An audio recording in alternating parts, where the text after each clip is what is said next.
Hindustan socialist Republican army नाम का संगठन जहां बना उसे फिरोज शाह कोटला कहते हैं। स्टेडियम नहीं, उसके पीछे के खंडहर जो कभी सुल्तान फिरोज शाह का आरामगाह था। मुस्लिम सुल्तान जिसने अशोक के उपेक्षित स्तंभ मखमल में लिपटा कर मंगवाए और उसे बाइज्जत दिल्ली में लगवाया। उस अशोक स्तंभों की ब्राह्मी लिपि को किसी ब्राह्मण ठाकुर ने नहीं, अंग्रेजों ने पढ़ा। पत्थर पढ़कर तथ्य निकाले, जिसे इतिहास के रूप में लिखा, जिसे वामपंथी इतिहास कहकर आप खारिज करते हैं। तो अशोक स्तंभ की छाया तले सल्तनत युग के खंडहरों में चंद्रशेखर आज़ाद, अशफाक उल्लाह खां, भगत सिंह, सुखदेव, राजगुरु और तमाम बड़े नाम जिन्हें आप रिवोल्यूशनरी कहते हैं, जुटे और बनाई एक आर्मी, हिंदुस्तान रिपब्लिकन आर्मी।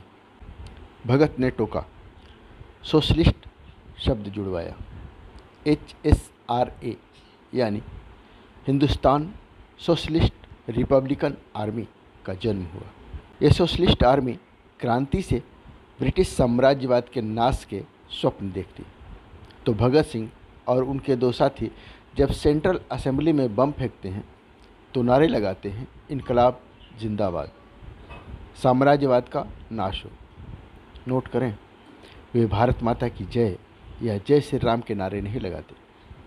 उनके नारे 8 साल पहले हुई रूसी क्रांति के नारों का उर्दू तर्जुमा थे।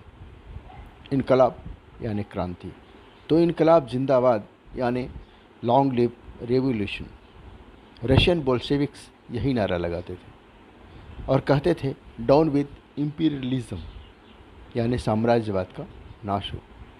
रशियन क्रांति से प्रभावित बोल्शेविक नारे लगाते पंडित चंद्रशेखर, मुल्ले अशफाक और सरदार भगत सिंह ने अंग्रेज़ों को हलाकान कर दिया।